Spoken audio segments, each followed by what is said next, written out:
Weather side only existed for 1 decade between 70s and 80s. Perfect. And it's essentially, they call it Weet-Bix cladding because it's basically just wood shavings and glue. That sounds smashed together. Whose idea was that? Some guy that's probably doing very well for himself. Oh boy. Okay. So yeah. that doesn't fare well in our weather, I'm guessing. Doesn't fare well in our weather. You have to keep it sealed with paint in order to make sure moisture doesn't get into it. Okay. Because once it does get in, like Weet-Bix, it basically just expands and crumbles. For me, I recently found out that my house is clad in weatherside. And that was quite shocking to us because we bought at the top of the market. We didn't get a building report and we did just get a mate to come around and look at it. And he said, yeah, it looks fine. It's made of wood. It's not. It's not made of wood. Yeah. So that's something we're dealing with. And I think that's another great reason to make sure you take your time because you can right now and get inspections done. Absolutely. Welcome to Checks and Balances. This is Michaela and Jess back again with another episode of The Takeover, sponsored by Partners Life.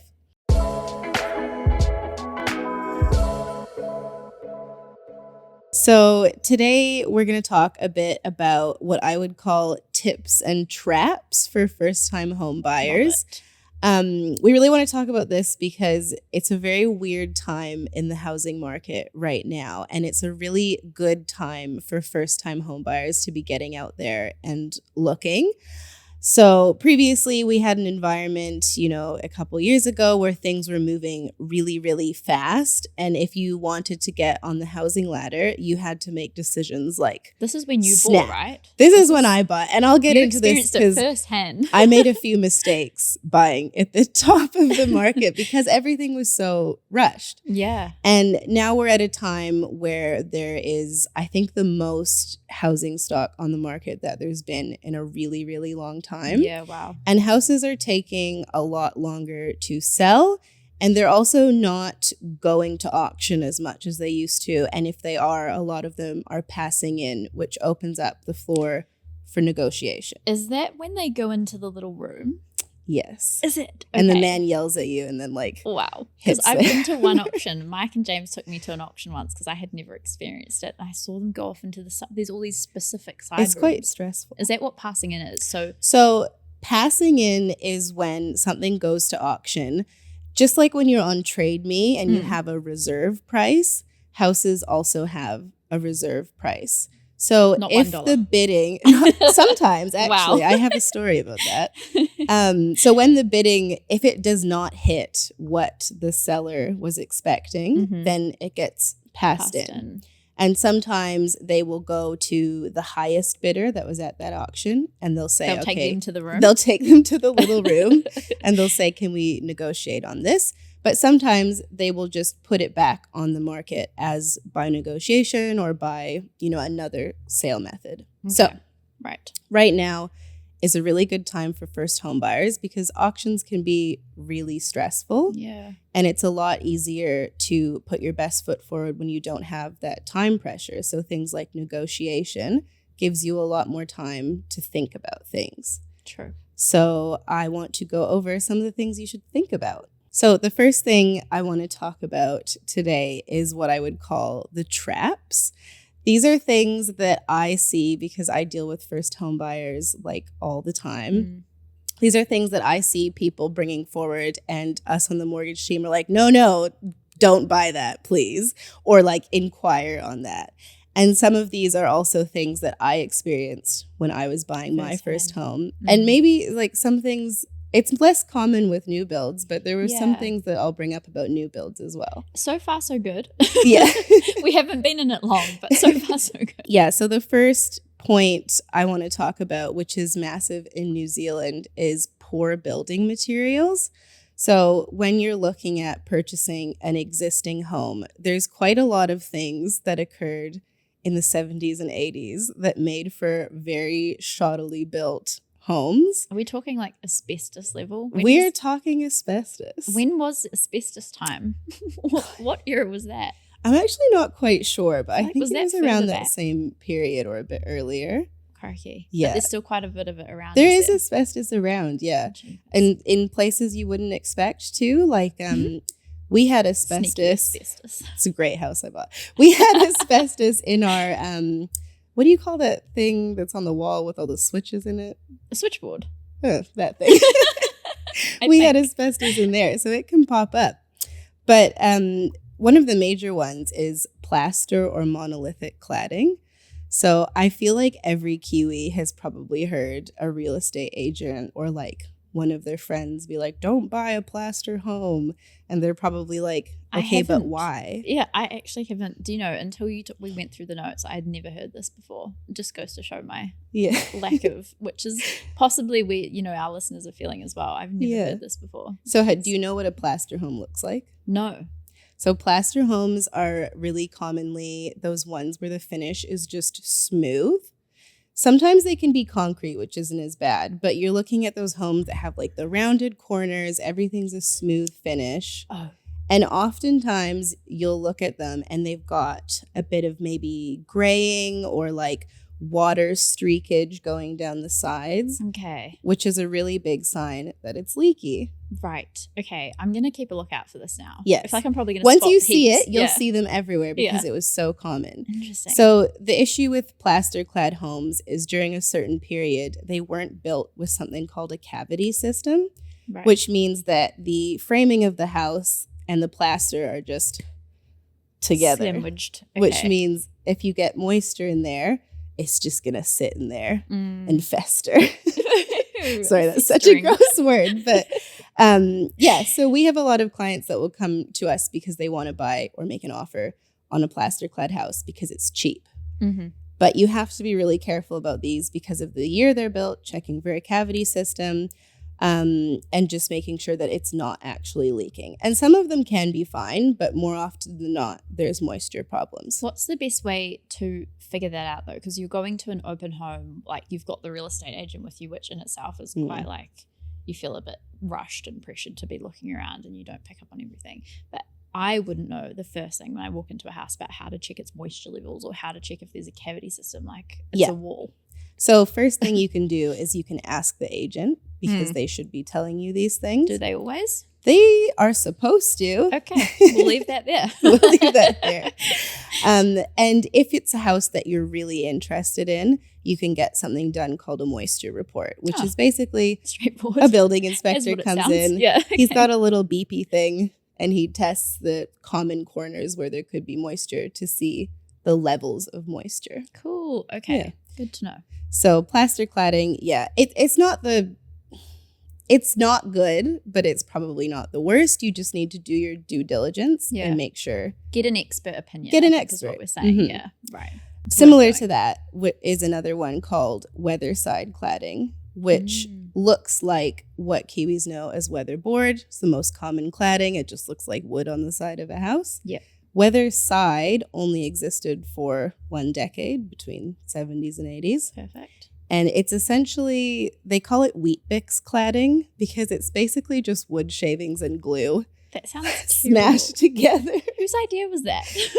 Some guy that's probably doing very well for himself. Oh boy. Okay. So that doesn't fare well in our weather, I'm guessing. Doesn't fare well in our weather. You have to keep it sealed with paint in order to make sure moisture doesn't get into it. Okay. Because once it does get in, like Weet-Bix, it basically just expands and crumbles.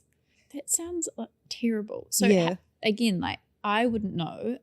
Looking at the boards, they just look like wood to me. So is that another building report? Is there a specific report for that, or does that come up in a building report? That would come up in a building report. Okay. So again, another really good reason to get a building inspection done. Don't just get your mate to come around and look at the house and be like, yeah, she looks all right. Yeah. Get someone to actually properly come and look at it. So for me, I recently found out that my house is clad in weatherside. And that was quite shocking to us because we bought at the top of the market. We didn't get a building report and we did just get a mate to come around and look at it. And he said, yeah, it looks fine. It's made of wood. It's not. It's not made of wood. Yeah. So that's something we're dealing with. And I think that's another great reason to make sure you take your time because you can right now and get inspections done. Absolutely. Yeah. It was a different time. And so once you've figured out, if that is the case for you and you've looked at fixing it, We've Is looked it an into fixing option? it. It is an option, but it's probably not worth the cost. Got it. Okay, cool. Well, that's really good So to yeah, know. cladding is very important. That's the first thing you see when you look at a house. It's the exterior. You want to make sure it's something that's going to last you so that your property stays in good condition. Mm-hmm. And you want to make sure it's something that you're not going to have to literally tear off and start again, because as I found out, it's very expensive to do. Unconsented works. I actually don't even know what that exactly means. So unconsented works, when you do something to a property, depending on what it is, a lot of the time you have to get consent from the council. So if that's, building decks or minor dwellings, if you're renovating your home and you're moving plumbing around, things like that, you need to get consent. Why would is it such a faff to get consent? Like, I'm just wondering why people wouldn't get consent. Like, Okay, why do it not? is kind of a faff. It's a bit of a faff. Yeah, that's a word. Is it not a I Canadian don't know thing? if I've heard that one Faff? before. What's faff about? No. It's also very expensive in some cases. Oh, the which actual consenting process itself. Yes. So applying for consent, what you have to pay the council when you get approved. So a lot of people think, you know what, it's fine. I'll just do it anyways. And no one will be the wiser. But then what happens is they try and sell their home and they have to declare works on the property that are not consented. So we'll get people coming through with a sale and purchase agreement, and it will say in the further terms of sale, by the way, there's an unconsented toilet in the laundry room. This sounds weird, but that's so quite common. Like a level of like, if I was doing this is again just my lack of knowledge, but if I was like, oh yeah, I want to move a sink over here, I want to put a new toilet in, I actually don't think I'd think to ask the council. I guess my builder would tell me that that's what I should do. But if you're DIYing, which a lot of people do to save money, you might just not do the research. Yeah. You could easily not know. Okay, so people then have to declare this new toilet that they've put in. Their unconsented toilet. I know it sounds funny, but it's actually like the most common thing I see is an unconsented toilet. So what that opens it up for the buyer is that they now have to tell the bank, there's unconsented works on the property. And banks hate unconsented works. Do they? Well, there's no documentation to support that anything was done properly. So to them, that's a bit of a risk. Oh, because if you think about it, if you've put in a toilet, we're going to go back to the toilet. Use the toilet as the example. And it wasn't done properly. And now, let's say a pipe bursts or something, floods the whole bathroom. You now have to fix it. That's an issue for the bank because that's damaged their security. That's going to take you time to remedy it. The bank wants to make sure that the house they're taking security over remains in good condition. Okay. Yeah. So with unconsented works, you want to make sure you know what it is. You tell your mortgage advisor or your banker, whoever you're doing your mortgage through, and you make sure that the lender is aware of that.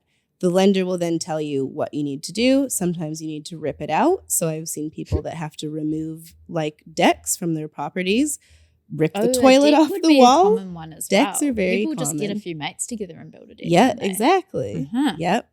So you might have to rip it out. Minor dwellings, people just chuck sleep outs on their properties with, it's fine. Doesn't matter. Yeah. But it does. And sometimes the bank will say, the vendor needs to remove this before settlement, before we're going to take security over it. Yeah, again, a faff. That's another faff example. A faff. Yeah. Yeah. And there is ways you can get around that too, especially with things like toilets. You can get what's called a safe and sanitary, which confirms that it was, even though it wasn't consented, it was completed to a proper standard. And sometimes that you can get around it that way. But it's just something you need to make sure that you're aware of and you speak to your lender and your advisor about. Okay. Yeah, I think that's a good point because I don't think if I was in that scenario, I'd think to mention that to my mortgage advisor. That doesn't seem like a relevant point to make. But it's good to know. And a lot of people don't, because also the agent will usually say, don't worry about it. It's not a big deal. It's fine. Happens all the time. But I wouldn't say it's a big deal, but it's still something that needs to be disclosed and remedied. I think that is kind of a good point to make about an agent. An agent is incentivized to sell the house for the person who's selling the house. They're not there for you as a buyer, whereas your mortgage advisor is there for you. Exactly. And so that's kind of, I think people get maybe a little bit confused as to who's there for what reason, I guess. The agents obviously are there to do a job, sell the house. They get remunerated when they sell the house versus a mortgage advisor is going to be there to support you through the process. Exactly. Yeah. So unless you've specifically employed a buyer's agent, which it's not a super common thing to do in New Zealand. It's very common in Canada and I think the UK as well. I only heard of it on Selling Sunset. Yeah. I think they explain it really well on Selling Sunset. So a buyer's agent is someone that is working on your behalf and they're looking to find you a home that suits you and is in your price range, and they will do a lot of those conversations for you with the selling real estate agent. So then the agents just talk to each other. But do you must have to pay the buyer's agent. You do. That's how they get paid. So I think it hasn't really taken off much in New Zealand yet. We do know one really good buyer's agent, Alex Martelli, that we send people to all the time. But honestly, aside from her, I haven't heard of many people advertising and doing it. But if you can afford it, it is a really good service because you're not meant to be an expert in something you've never done before. And having someone on your side that is an expert, a mortgage advisor is obviously great, but having an agent on your side is really good as well. But first-time home buyers, I would say it's not a very common thing to have a buyer's agent on your side. We do love a bit of DIY in New Zealand. Yes. Like to take on projects that we think we can do ourselves. Definitely. So that's why you just have to be really mindful that, the agent is trying to sell you the house. Yeah. So you have to make sure that you are on your side. Yeah. Exactly. Be aware of it. Leasehold properties. So there's a lot of different title types for a property, and a very common title type is a cross lease. And a lot of people get cross lease mixed up with leasehold. They both have the word lease in them. I get it. Makes sense, yeah. So have you heard of either of these before? I have, yes. I've seen them on apartments, like really cheap apartments on Trade Me. Yeah. And I don't know a lot about them, but I've sort of just know that people steer clear of them. Yeah. So the main difference, because I'm mostly going to talk about leasehold properties. Cross lease is fine. A cross lease property basically just means you share the lot with a neighbor. It's when you see two houses, one behind another and they share a driveway. There's no issue with that. The bank has no problem with that type of property. It just means you're a little closer to your neighbor. And sometimes you have to agree on things like fencing or installing fiber, things like that. Okay. Not an issue. Leasehold properties are quite different because what that means is you actually don't own the land that your house is sitting on. So a lot of leasehold properties, they're on very long leases. We're talking 999 years probably at the start date. And it's not a massive thing because obviously you're not going to be living in the house for that long. Yeah, that is not my problem. But yeah, future problem. Where the problem comes in is when you see properties that are leasehold and the lease maybe only has 100 years left on it. Even 100 That years? sounds like a really long time, Wow. but the less time left on the lease, the more the value of the property drops.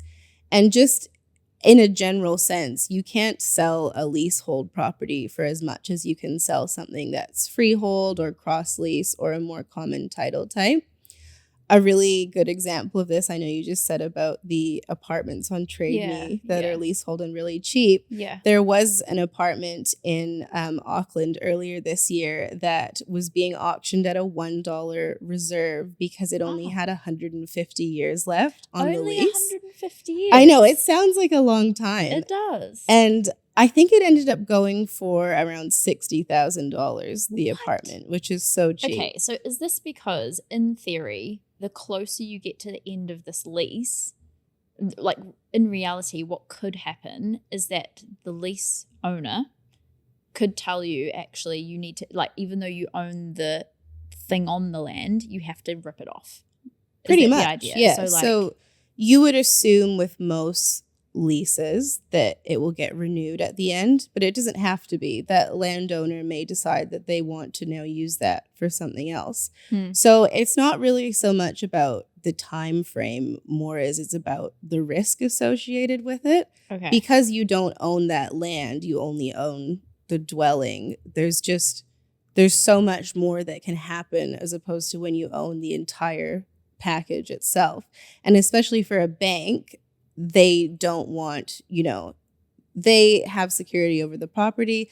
You own the property. Fine. But then you're adding a third person in there, someone that owns the land. So it's very difficult to get lending on leasehold properties as well. That was going to be my next question. Yeah. Like, how often do you see that kind of situation, or like, is it possible to get mortgages on those houses? It's just really hard? Or? It's really hard. And if you can find someone that will lend, the loan to value ratio they'll lend will be very low. We're probably talking under 50%. So the people that are buying these kinds of properties are generally people with cash that just want something they can rent out, or maybe something they can live in cheaply.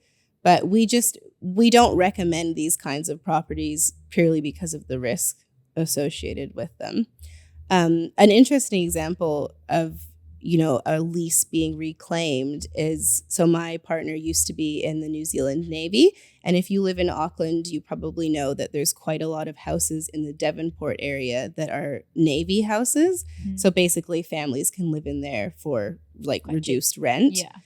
That land was owned by the New Zealand Navy, but sold to the local iwi in about 2011, I think it was. And then the iwi leased the land back to the Navy so they could keep the houses on it. Okay. So people just kept living in the houses fine. A few years ago, I might not have the date right, I think it was around 2019, the iwi decided that they wanted to start doing things with that land. So there was I actually lived in one of these houses, which is why I know this, but there was a whole bunch of houses in Belmont that were basically knocked down, and now there's townhouses going up there. So they lost heaps of houses that were being rented to Navy personnel. Okay. So it's just a good example of that being reclaimed. So the leasehold is the one that we want to be wary of. The cross lease exactly. is usually fine. Leasehold, not that great. Cross lease, totally fine. Before we move on, we talk all the time about planning and growing our wealth, but protecting that wealth is just as important. That's why having the right insurance in place can help when life goes unexpectedly. And that's why this episode is brought to you by Partners Life, a New Zealand-operated, award-winning insurance provider with over 300,000 Kiwis insured and 89% of claims paid. Partners Life understand that having some insurance is better than having no insurance. They have flexible and personalized solutions for any budget or situation. Check out their website in our show notes below. Okay, so last thing I want to touch on for what I would call like traps is actually around new builds. So new builds, you think it's a new house. There's what can go wrong, really? It's going to be perfect, obviously. Yeah. But a huge thing that comes into play is choosing a good developer, because even though the house is newly built, if you're not choosing a reputable developer or builder, that house can still come with tons of issues. Absolutely. Once it's completed. And as we've seen, like those weather-clad, whatever the other cladding was, those were new builds at one point. Exactly, yeah. All of these problems were new at one point. So yeah, it goes to show. We had someone in the office that looked at some new build townhouses, I think last year, and some of the houses he looked at, just visually, even not being a building inspector, he could see that things weren't joined properly, things weren't sealed. And even though it's new, you still have to be really careful about doing like a thorough inspection. I still got a building report for our house. That's what I was going to say. Yeah. You can get a building report on a new build house. You obviously expect there's not going to be a heck of a lot come back. We had a few little things, but just minor touch-ups that were still there. But yeah, it was still worth doing, I think. It's a small cost. I say it's a small cost. It might cost you $500 or $600, but in the grand scheme of what it could cost you in the long run, if you don't get one done, it's a small cost for peace of mind. Yeah. So, like I said, at the minute, there's so much time in the market for first-time homebuyers to think about things. So these are just things that I think you should take time to research, think about before you make an offer on, or while you're in your due diligence period of an offer. So the first thing I would say is to ask as many questions as possible. Okay. You can, ask the estate agent questions. Like we said earlier, they are supposed to be telling you everything about the property, and ask as many questions as you want, because this is a massive purchase in your life. Like, you're not just buying a pair of shoes. This was something that I really had to remind myself of when I was buying. And I think just in my nature is to be like, I'm so sorry to bother you, but can I ask you another question? Yeah. And it's like, actually, no, I'm spending this much money on this purchase. I need to be asking Yeah. as many questions until I feel It's a comfortable. huge purchase. Yeah. Probably, I think for most people, the biggest one you'll make in your Yeah. lifetime. So like Yeah. ask that agent 200 questions if you want Totally. to. Don't feel bad that you're like bothering people with their questions. They should be able to answer them. No, And I in the definitely same felt vein that. of asking questions, this is a bit like more of a, I think a lot of people would be hesitant to do this, but if you're really interested in a house, talk to the neighbors because Oh. you will find out so much stuff about, you know, the street, the people around you, and the neighbor is going to tell you a lot more information than the agent is. That is so fun. Have you done that before? So I haven't done that I haven't done that personally, but the experience I had with it was the house next door to us was for sale for a little bit, and it was on a cross lease. And the neighbor at the front was a tenant, but he'd been living in that house for a really long time, I think over 5 years. And when people would come down the driveway to view the house for sale at the back of the section, he'd often stop and talk to them. And so when I was in my backyard, like hanging out washing or whatever, I could hear him, you know, talking to people.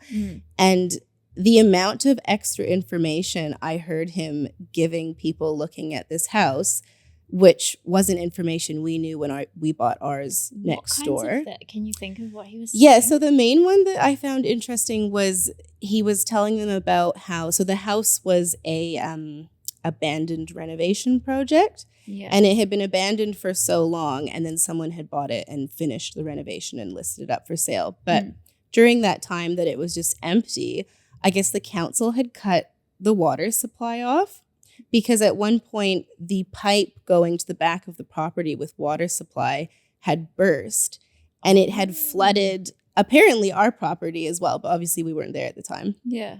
It had flooded the whole cross lease section, the back part of our section.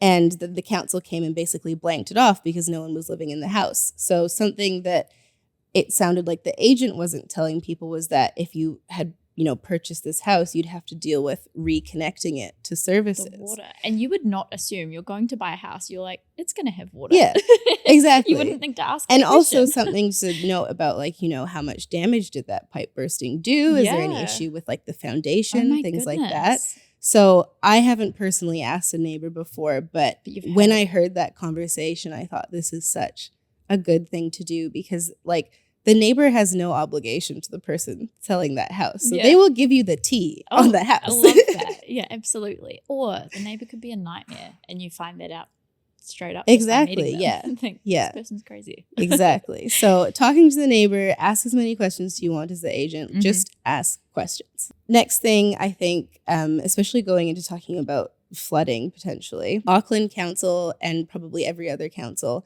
have flood maps that you can look at. And especially following on to the flooding we had in 2023, it's really crucial to check the flood zones and see if your property is in one. Is it free to check? It's free to check. What? So you can basically if you just Google like, you know, Auckland flood zone map or Christchurch Should come flood up. zone map, it will come up. Okay. And something big is after the flooding in 2023, a lot of zones changed slightly. So for example, when I bought my house, it was in a flood sensitive area. Okay. And we didn't think, you know, whatever, that's not a big deal. Mhm. There was no flooding history. We just thought whatever.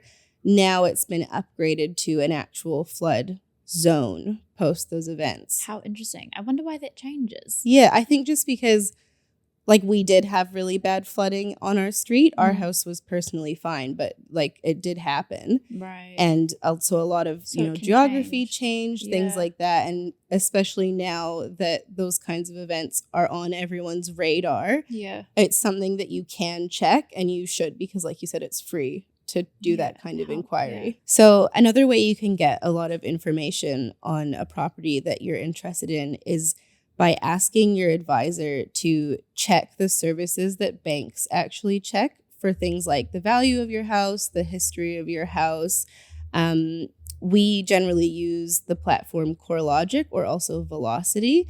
And these are the same platforms that the banks use to find out the value of a home or the history of a home. So these websites contain things like the last date it was sold on, or how much it sold for last time, if there's any history of consents, so like work's done.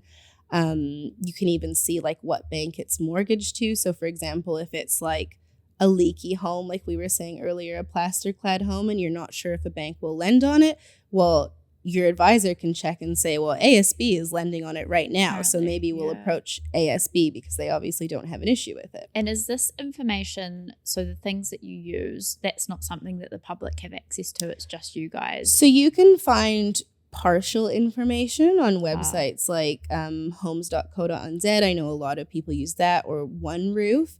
They'll give you sort of a vaguer version of this information. Or like less accurate, perhaps. Yeah, so I'd say in terms of values, homes.co and One Roof, the valuation amount usually isn't as accurate as things like CoreLogic. And if you go to the bank and say, you know, One Roof said it's worth this much, so I'm going to pay that much, but that value's way overinflated. They're going to laugh you out the door. Exactly. They're going to say, well, CoreLogic says this, and it's like 300,000 under what you've just said. No way. So that's a really important thing, I think, when you're doing your research on a property you're buying, is just to like get as much information as you can. And if you've got someone helping you that can access information you can't leverage that. Absolutely. So when you're buying a new build property, there's also a few things that you can be mindful of because, you know, we said earlier, they're not always perfect, and there can be things that are missing. For example. Yes, for example. So I bought a new build recently, and this is actually thanks to Ravi in the office because I think he'd had experience with it as well. But you assume that the house that you're buying is just going to come with everything that a house normally has, like curtains. You would think that that's a given, but it's not. So you can check if you're buying a new build with your developer if they'll include blinds, curtains. You can negotiate with them potentially on that. Our kitchen, for instance, I asked for when you get the plans, they'll give you the floor plans, but I had to ask for the front-on view of the kitchen, and it turns out that our kitchen had cupboards and bench, but then it just had a big blank wall above it. And I thought, that's quite a small kitchen. It's one of the two-bedroom townhouse new builds. And there's just this huge blank space on the wall. Why don't we put cupboards up there? So now we've built like a full kitchen into it with a splashback as well, which again is something you would assume a kitchen wouldn't just be a bare wall, but it was going to be a bare wall. So now we have a nice tiled splashback. Would definitely recommend just asking those detailed questions.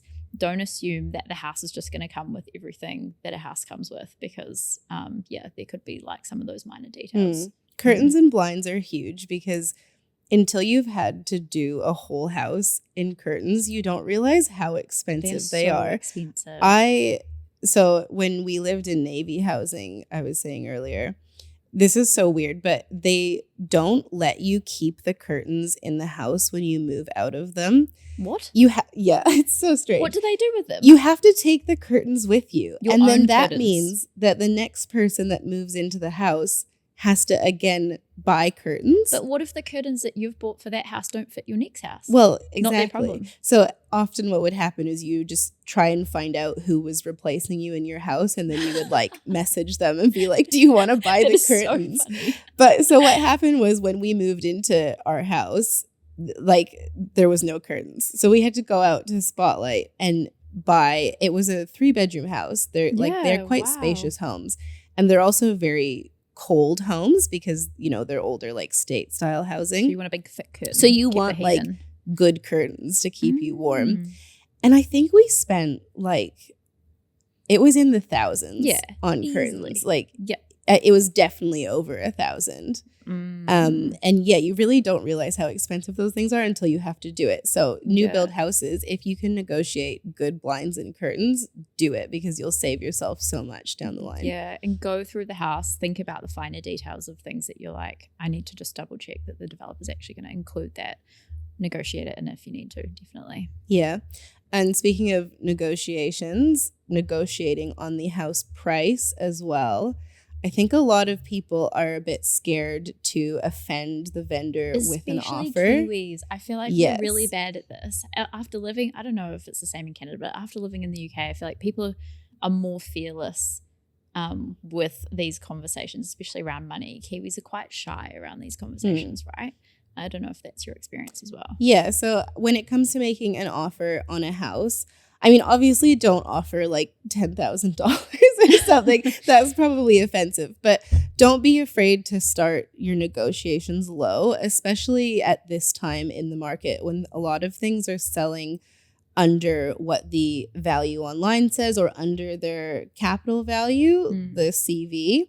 So don't be afraid to put in a low offer because you can only go up once you've started negotiating. You can never go backwards. So that first number you set is your starting point, you know? So you just, you know, it might happen. You might buy it. It might be really cheap. They might go, okay, fine. The worst they can say is no and come back at you with a higher figure. So definitely a really good tip for first-time home buyers in this market is just, you know, start that negotiation at a lower point and don't be afraid to do so. That's and it's in this market, because in the market that you were buying, if you'd offered something, like if you'd sort of sent a low offer and you probably would have just lost exactly house, right, to someone else. So things have changed so much since like 2020. There's just a lot more room for negotiation. And same when you're negotiating conditions, you can put things on there. We always say, you know, 10 to 15 working days to find your finance and do your due diligence. So that gives you a really good window to ask all the questions, do all the checking, do your building inspection, and be confident in what you're buying before you go unconditional and are actually stuck into buying that house. Yeah, I remember thinking that sounded like quite a long time when we were in the buying process, but it goes really quickly because there's a bit to do and you've got work, you've got life to get on with, and you've got to fit all this life admin around it. So it does go quite quick. Just give yourself that 10 days. And when it comes to the due diligence as well, make sure you're engaging professionals, especially when you're a first-time home buyer. I said earlier, you're not expected to be the expert, and you really should have a good solicitor, a good advisor if you want on your side that can help you make sure that you're asking all the right questions and doing everything right to make sure you're buying like a good, solid home, either as an investment or for your family or wherever the reason is. It's a huge purchase and you want to get it right. So last thing I want to talk about is, you know, we've given heaps of information on things you can, you know, ask questions about, learn about, things like that. Resources you can use as well, because it's a lot of information and it's good to find somewhere you can check back to. So I think my top one is a website called settled.co.nz. So basically this is a like massive website. It has so much information on buying, selling. There's a whole first home buyer section. And you can find information on there, even on things I touched on, like poor building products. They have a section on that. You can find examples of sale and purchase agreements, explanations on all the different types of sales. So, you know, you might have heard the word like tender before. What is tender? You can go on that website and find all of that information. It's super helpful. The other thing I would say in terms of working out your lending, a mortgage repayment calculator is really helpful. So I personally really like ANZ's because I find it really straightforward, but you can find them on pretty much every bank's website. I think we also have one on our website as well. And it's just, you know, when you're thinking about making such a huge purchase, there's always a sort of on paper amount that you can borrow, but you want to make sure that the payments are actually realistic for your lifestyle. So and you might not want to borrow like that level. It might not be necessary. You might think, oh, actually I can make do with 700 grand instead of 900 grand and putting myself out of pocket like more than I want to. And rates are so high at the moment that working out the actual payment amount is so important because you want to make sure that you can afford it and not just be locked in your house like jail.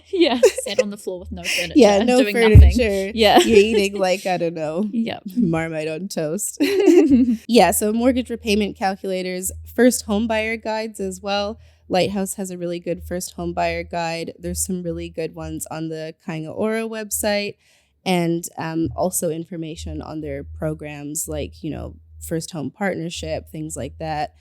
I was going to say first home grant, but that does not exist anymore as of this week. But and then obviously as I said, speak to your professionals. They have a wealth of knowledge that they can pass on to you, and you can ask them a lot of different questions. We always say at Lighthouse, the best time to buy is always now, but I think especially the best time to buy really is now for once. Like there's so many options out there for houses. So if you're thinking about it, just go and have a look, ask the questions, speak to the professionals. There's something that James Blair always says, which is paralysis by analysis. Oh, he loves that. He loves that saying. Yeah. But it's a true, real though. thing. Yeah. It can stop you from making like huge decisions. So the biggest takeaway I think of this is just to take action. Just get out there. This is a great time to look. And it's a great time to take the time to ask all the questions. Okay, we're going to wrap up there today. That was so helpful. I've learned a lot myself as well. Thank you to Partners Life for sponsoring the episode. Don't forget to like, review, and subscribe, and we'll see you next time.